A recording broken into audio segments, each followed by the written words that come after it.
দেশের প্রথম নারী প্রধানমন্ত্রী বেগম খালেদা জিয়ার শারীরিক অবস্থার অবনতিতে উদ্বেগ ছড়িয়ে পড়েছে সারা দেশে। তবে বগুড়ার মানুষের অনুভূতি খানিকটা আলাদা। বগুড়া এলে বেগম খালেদা জিয়া নিরাপত্তার বলয় ভেঙে সাধারণ মানুষের সঙ্গে মিশে যেতেন ঠিক পরিবারের সদস্যের মতো। ভুলে যেতেন প্রধানমন্ত্রী পরিচয়, হয়ে উঠতেন বগুড়ার পুত্রবধূ। আর তাই তার অসুস্থতার খবর ছড়িয়ে পড়তেই বগুড়াবাসীর মনে নেমে এসেছে দুশ্চিন্তার ছায়া। দিনাজপুরে মেয়ে খালেদা খানম পুতুল কখনো হয়তো আজ করতে পারেনি শ্বশুরবাড়ি বগুড়ার বাগবাড়ির সেই সাদামাটা উঠান থেকে একদিন তার পথ চলা হয়ে উঠবে দেশের রাজনীতির সবচেয়ে প্রভাবশালী যাত্রাগুলোর একটি। 1981 সালে তৎকালীন রাষ্ট্রপতি জিয়াউর রহমান শহীদ হওয়ার পর বেগম জিয়ার জীবনের গতিপথ পুরোপুরি বদলে যায়। সংসার আর সন্তান নিয়ে থাকা সেই শান্ত গৃহবধূকে হঠাৎই দাঁড়াতে হয় দলের সংকটময় মুহূর্তে, জাতির কঠিন সময়ের সামনে। বিএনপির নেতৃত্বে আসার মধ্য দিয়ে শুরু হয় তার জীবনের নতুন অধ্যায়। 1981 সালের নির্বাচনে বগুড়া থেকে সংসদ সদস্য ও দেশের প্রথম নারী প্রধানমন্ত্রী নির্বাচিত হন তিনি। 1996 ও 2001 সালের নির্বাচনে বগুড়ায় 2টি আসন থেকে জয়ী হয়ে 2বার প্রধানমন্ত্রী নির্বাচিত হন বেগম জিয়া। এরপর 2009 সালে যখন আওয়ামী লীগ ক্ষমতায় আসে তখন শুরু হয় কঠিন সময়। কখনো ভোটারবিহীন নির্বাচন, কখনো রাতের ভোটে গণতন্ত্র যখন দমবন্ধ অবস্থায়, তখনও একমাত্র আপসী নেত্রী হয়ে বেগম জিয়া লড়ে গেছেন।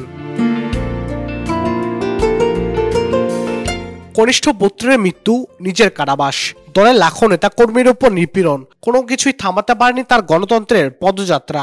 দুর্বিষহ জীবনের পরও তিনি বারবার প্রমাণ করেছেন একজন খালেদা জিয়া মানে সংগ্রামের এক প্রাণবন্ত প্রতীক। বগুড়া জেলার পুত্রবধূ, উনি যে অসুস্থ হয়ে আছেন, সবাই যেন তার জন্য দোয়া করে, সারা বিশ্বের কাছে আমার আবেদন রইল। সাবেক প্রধানমন্ত্রী বেগম খালেদা জিয়া, আমরা দোয়া ও স্বাস্থ্য কামনা করি, তারা যেন তাড়াতাড়ি সুস্থ হয়ে আমাদের মাঝে আবারও ফিরে আসতে পারে। উনি যদি সুস্থ হন তাহলে আমাদের জন্য খুব ভালো হয়, আল্লাহ সুস্থ রাখেন। দেশের এই ক্লান্তি লগ্নে বেগম জিয়াই একতার একমাত্র প্রতীক হয়ে আছেন। তাই দ্রুত তিনি সুস্থ হয়ে বগুড়া সহ পুরো দেশের মানুষের ভাগ্য উন্নয়নে আবারও কাজ করবেন বলে আশা শীর্ষ দুই নেতার। বাংলাদেশে খালেদা জিয়ার বিকল্প নেই। দেশে একটি সংকট চলছে, এই সংকটের একমাত্র উত্তরণের প্রতীক হিসাবে আমি মনে করি যে বেগম খালেদা জিয়া, তাকে প্রয়োজন রয়েছে। শুধু আমার দলের নয়, বিএনপির নয়, সকল দলের প্রয়োজন রয়েছে, সর্বস্তর সকল মানুষের প্রয়োজন রয়েছে। আজকে আমরা মনে করি যে দেশের এই ক্রান্তি লাগলে বেগম খালেদা জিয়াকে আরো বেশি দরকার। উনি যে অসুস্থ হয়ে আছেন, আমরা সুস্থতা চাচ্ছি, আল্লাহর কাছে কাছে দোয়া করছি যে ওনার সুস্থতার মধ্যে দিয়ে দেশে যে ক্রান্তিকাল, এই সময় তার একটা অনেক পরামর্শ জাতির হয়তো অনেক বিপর্যয়ের হাত থেকে তো রক্ষা পাবে। দেশবাসীর কাছে, বগুড়াবাসীর কাছে দোয়া চাই যে আপনারা প্রাণ খুলে দোয়া করবেন, আল্লাহ পাক দেন তাকে সুস্থতা করে দেয়, জাতির এই ক্রান্তি লাগলে তার জন্য আরো ভূমিকা রাখা, আরো সুযোগ করে দেয়। বরাবরের মতো এবারও জাতীয় সংসদ নির্বাচনে বগুড়া 7 গাবতলী শাহজাহানপুর আসনে ধানের শীষে প্রার্থী হয়েছেন সাবেক প্রধানমন্ত্রী বেগম খালেদা জিয়া।